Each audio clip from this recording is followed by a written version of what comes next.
नमस्कार साथियों, आज एक बार फिर आपका स्वागत है आपके अपने YouTube चैनल पर। आज हम पढ़ने वाले हैं कक्षा 10 के पाठ 10 जीने की कला। इसके लेखक हैं मौलाना अबुल कलाम आज़ाद। मौलाना अबुल कलाम आज़ाद जाने माने शिक्षाविद चिंतक मौलाना अबुल कलाम आज़ाद आजाद स्वतंत्र भारत के पहले शिक्षा मंत्री। आजाद भारत के पहले शिक्षा मंत्री। वे प्रखर विद्वान एवं अरबी फारसी के ज्ञाता थे। साहित्य के क्षेत्र में इन्होंने ललित और चिंतनात्मक निबंध लेखक के रूप में इन्हें जाना जाता है। आपकी दृष्टि से मनुष्य सर्वश्रेष्ठ प्राणी है जिसे अन्य सजीवों से अलग तरह से रहना चाहिए। इन्होंने कहा है कि इस पृथ्वी पर सभी जीवों से सबसे सर्वश्रेष्ठ अगर कोई जाति है तो वह है इंसान, सबसे बुद्धिजीवी। इन्हें इन इंसानों को बाकी सबसे अलग रहना चाहिए। जीने की कला एक आवश्यक कला है। व्यक्ति को इस कला में भली भांति परिचित होना चाहिए। उसे चाहिए कि जीवन में भली भांति जिए, खुशी पूर्वक जिए। मरते मरते नहीं जीना चाहिए और मृत्यु के बारे में कभी सोचना भी नहीं चाहिए। हमारे जीवन में हरियाली की आवश्यकता है, सूखेपन या बंजरता की नहीं। खिले हुए पुष्प, बहते झरने, गाते हुए पंछी, बहती हवा आदि देखकर मनुष्य प्रसन्नता का अनुभव कर सकता है।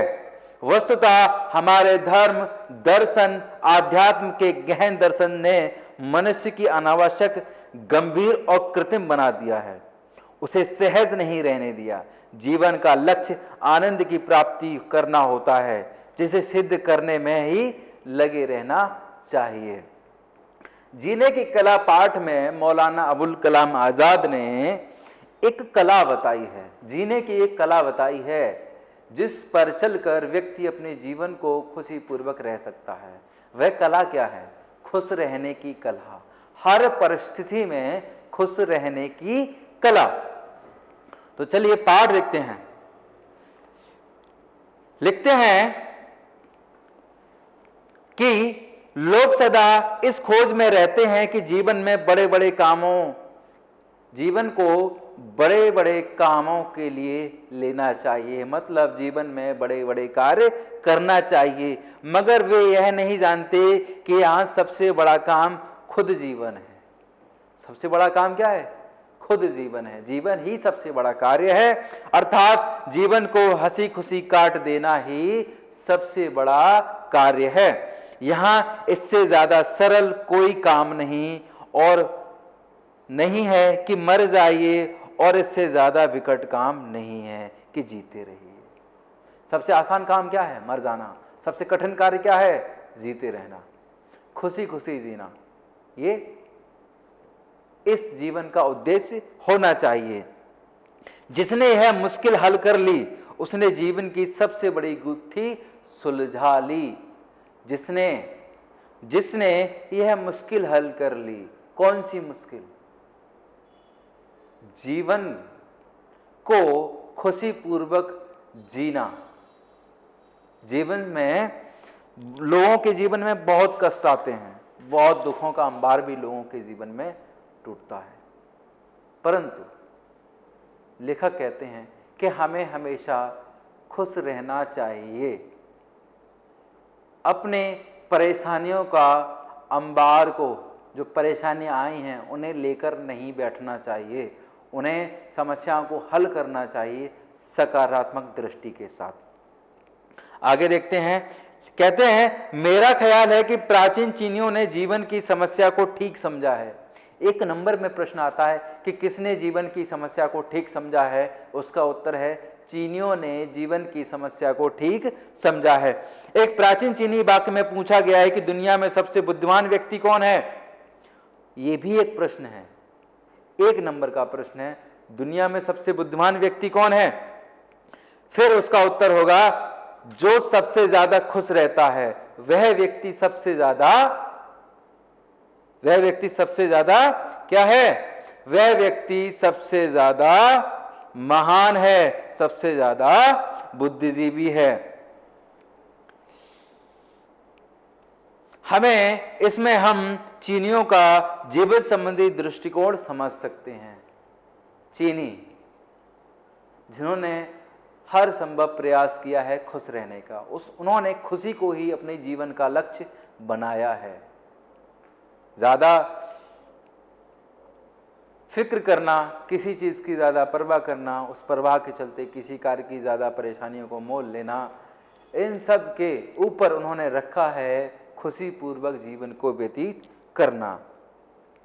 अगर आपने संसार की हर स्थिति में प्रसन्न रहने की कला सीख ली तो विश्वास कीजिए कि आपने जीवन का सबसे महान कार्य या महान काम सीख लिया है। अब इसके बाद इस सवाल की जरूरत ही नहीं रही आपने और क्या क्या सीखा। आप खुद भी खुश रहिए और दूसरों को भी खुश करते रहिए कि अपने चेहरे उदास न होने दें। और लेखक कहते हैं कि अगर आपने जीवन में खुशी रहना सीख लिया, खुशी रहने का कार्य सीख लिया, फिर और कोई कार्य की आवश्यकता नहीं है। आप खुश रहिए, आपसे जुड़े हुए लोग भी खुश रहेंगे और यह संसार हमेशा खुश रहेगा। आप अपने चेहरे पर कभी उदासी न होने दें। आजकल के एक फ्रांसीसी लेखक आंद्रे गीद की एक बात मुझे बहुत अच्छी लगी जो उसने अपनी आप बीती में लिखी है। खुश रहना केवल एक जरूरत नहीं है, यह एक उत्तरदायित्व भी है। खुश रहना केवल एक जरूरत ही नहीं है, उत्तरदायित्व भी है। दूसरे लोगों के प्रति आपका उत्तरदायित्व भी है कि आप खुश रहें।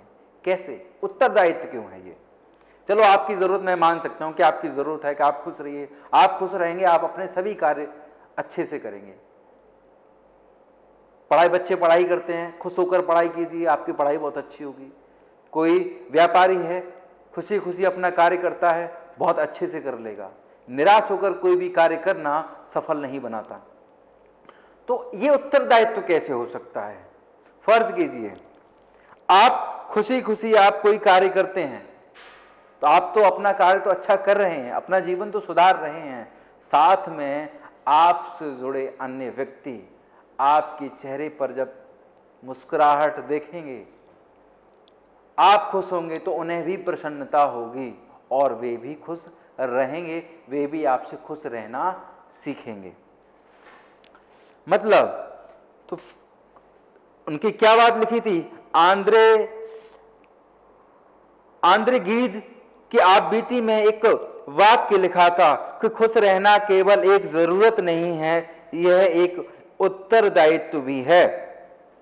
मतलब यह है कि हमारे व्यक्तिगत जीवन का प्रभाव हम ही तक सीमित नहीं रहता, वह दूसरों पर भी पड़ता है। यह यूं कहिए कि हमारे सुख दुख का छूत दूसरों को भी लगती है। अगर परिवार में एक सदस्य दुखी है तो उस परिवार के अन्य सदस्य को भी दुख होगा। अगर एक परिवार का एक सदस्य खुश है तो दूसरे सदस्य भी उसे देखकर खुश होंगे। इसीलिए कहा गया है कि सुख दुख की छूत दूसरों पर भी लगती है। इसलिए हमारा कर्तव्य है कि न आप उदास हो न दूसरों को उदास करें। हमारा जीवन एक शीशा घर है। हमारा जीवन क्या है? एक शीशा घर है जिसका प्रतिबिंब दूसरे पर पड़ता है। हमारा जीवन एक शीशा घर के समान है जिसका प्रतिबिंब दूसरों पर भी पड़ता है, जिसका असर दूसरों पर भी पड़ता है। अगर आप खुश होंगे तो दूसरे भी खुश होंगे, अगर आप उदास होंगे तो दूसरे भी उदास होंगे। तो वही कहते हैं कि हमारा जीवन एक शीशा घर है, यहां हर चेहरे का प्रतिबिंब एक ही समय में सैकड़ों शीशों पर पड़ता है। अगर एक चेहरे पर भी छाया आई, एक चेहरे पर भी निराशा आई, तो वह छाया सैकड़ों चेहरों पर छा जाएगी, वह निराशा सैकड़ों चेहरों पर छा जाएगी। हम में से किसी आदमी का जीवन उसकी अपनी व्यक्तिगत जायदाद नहीं है। यहां से एक प्रश्न बनता है कि प्रश्न क्या बनता है कि आदमी का जीवन उसकी व्यक्तिगत जायदाद नहीं है। क्या है? आदमी की जीवन उसकी व्यक्तिगत जायदाद नहीं है। यहां इसके कहने का तात्पर्य है कि हमारा जीवन एक शीशाघर है। हम जो भी करते हैं उसका प्रतिबिंब एक ही समय में सैकड़ों लोगों पर पड़ता है। हर आदमी पूर्ण संग्रह का अंश है। वह जो कुछ अपने लिए करता है उसमें दूसरों का भी भाग होता है। दूसरे लोग जो कुछ करते हैं उससे वह भी प्रभावित होता है। इसलिए आदमी का जीवन उसकी व्यक्तिगत जायदाद नहीं है। आदमी जो कुछ भी करता है, मान लीजिए फर्ज एक परिवार है, परिवार में जो परिवार का मुखिया है, परिवार का मुखिया अगर अच्छे कार्य करता है, परिवार का मुखिया अगर समाज के प्रति अच्छे कार्य करता है, समाज में अच्छे कार्य करता है, तो उसका प्रभाव उसके परिवार पर भी पड़ेगा। जहां उसके परिवारीजन जाएंगे लोग उन्हें सम्मान करेंगे। और यहीं इसके विपरीत अगर परिवार का कोई एक सदस्य गलत कार्य करता है, गलत कृत्य करता है, तो उसका फल उसके परिवार वालों को भी भोगना पड़ता है। इसीलिए कहा गया है कि व्यक्ति का जीवन उसकी व्यक्तिगत जायदाद नहीं है। हर आदमी पूर्ण संग्रह का अंश है। दरिया में एक लहर अकेली उठती है। दरिया, समुद्र कह सकते हैं, समुद्र में एक लहर अकेली उठती है, मगर उस एक ही लहर से अनगिनत लहरें बन जाती हैं। यहां हमारी कोई बात भी सिर्फ हमारी नहीं है। जो हम कुछ अपने लिए करते हैं उसमें भी दूसरों का भाग होता है। हम अपने लिए कोई कार्य करें, हम अच्छे कार्य करेंगे, उसका प्रभाव आपसे संबंध जितने भी व्यक्ति हैं उन पर पड़ेगा। आप चाहे अच्छे कार्य कीजिए या बुरे कार्य कीजिए। हमारी कोई खुशी भी हमें खुश नहीं कर सकेगी अगर आपके चारों तरफ उदास चेहरे जमा हो जाएं। अगर आपके आसपास उदास लोगों का अंबार लगा हुआ है तो आपके चेहरे की खुशी या आपकी खुशी आपको खुश नहीं कर सकेगी। हम खुद खुश रहकर दूसरों को खुश करते हैं और दूसरों को देखकर खुद खुश होने लगते हैं। मतलब हमारा प्रभाव दूसरे लोगों पर पड़ता है। चाहे हम खुश रहेंगे तो दूसरे लोग भी खुश रहेंगे, अगर आप दुखी रहेंगे तो दूसरे लोग भी दुखी रहेंगे। यह अजीब बात है कि धर्म, फिलॉसफी और सदाचार तीनों ने जीवन की समस्या हल करनी चाहिए और तीनों ने खुद जीवन के विरुद्ध भाव उत्पन्न हो गया। कैसे? धर्म,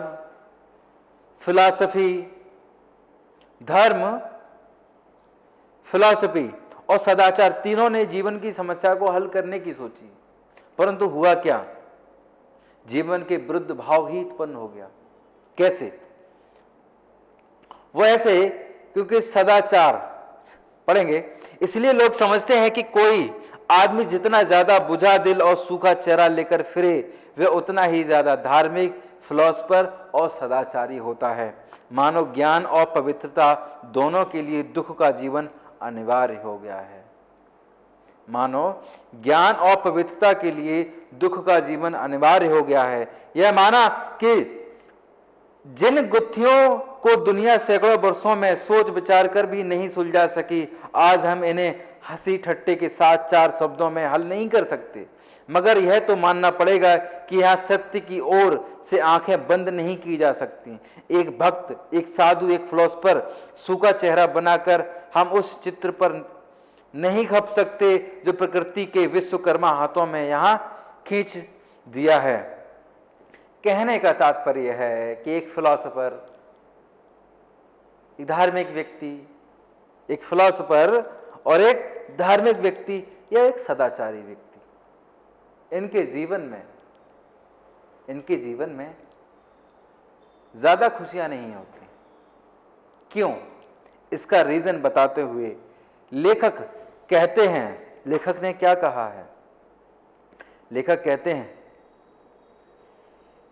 कि एक फिलॉसफर, एक धार्मिक और एक सदाचारी, ये तीनों ही इन्होंने जीवन के विरुद्ध एक भाव उत्पन्न कर दिया है और ये हमेशा बुझे दिल ही रहते हैं।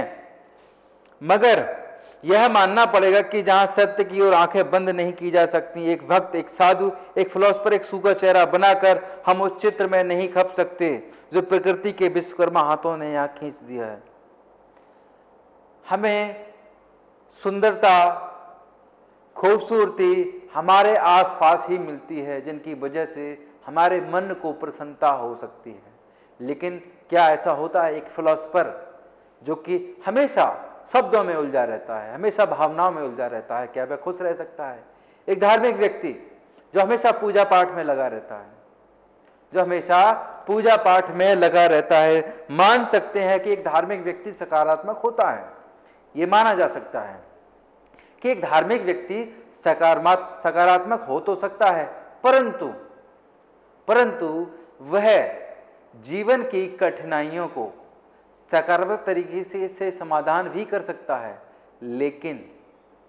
लेकिन वह प्रसन्न, हर परिस्थिति में प्रसन्न नहीं रह सकता, क्योंकि उसने धर्म को अपने धर्म के लिए खुद को समर्पित किया है।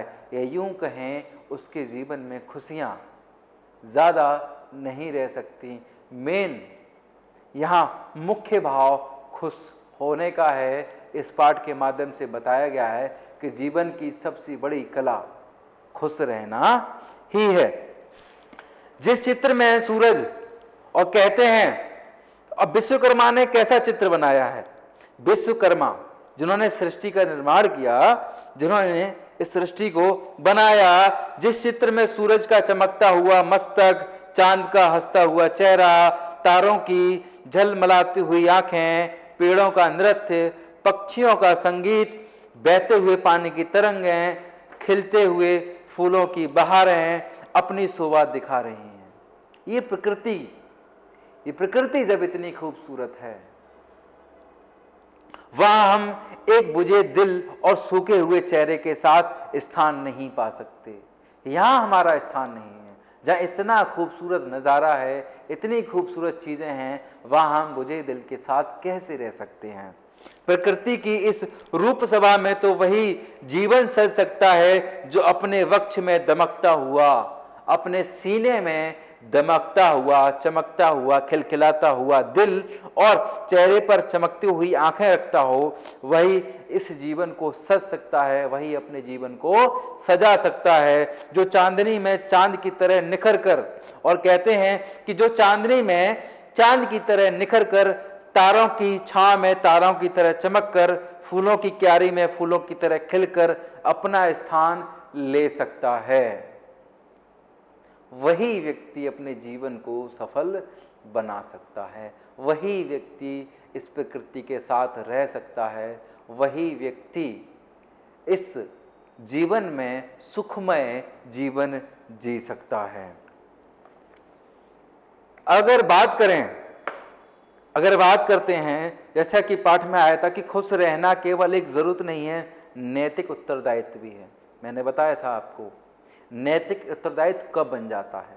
आपके लिए खुश रहना जरूरत हो सकती है, लेकिन दूसरों के लिए आपका उत्तरदायित्व है, क्योंकि आप लोगों से जुड़े हुए हैं। आपकी क्रियाओं का असर दूसरों पर भी पड़ता है, आपके कर्मों का असर दूसरों पर पड़ता है। इसलिए उदास होने की आवश्यकता नहीं है। हमेशा प्रसन्न रहिए और दूसरों को भी प्रसन्न करते रहिए। इस पाठ में प्रसन्न रहने की कला को बताया गया है। प्रसन्न रहने की कला क्या है?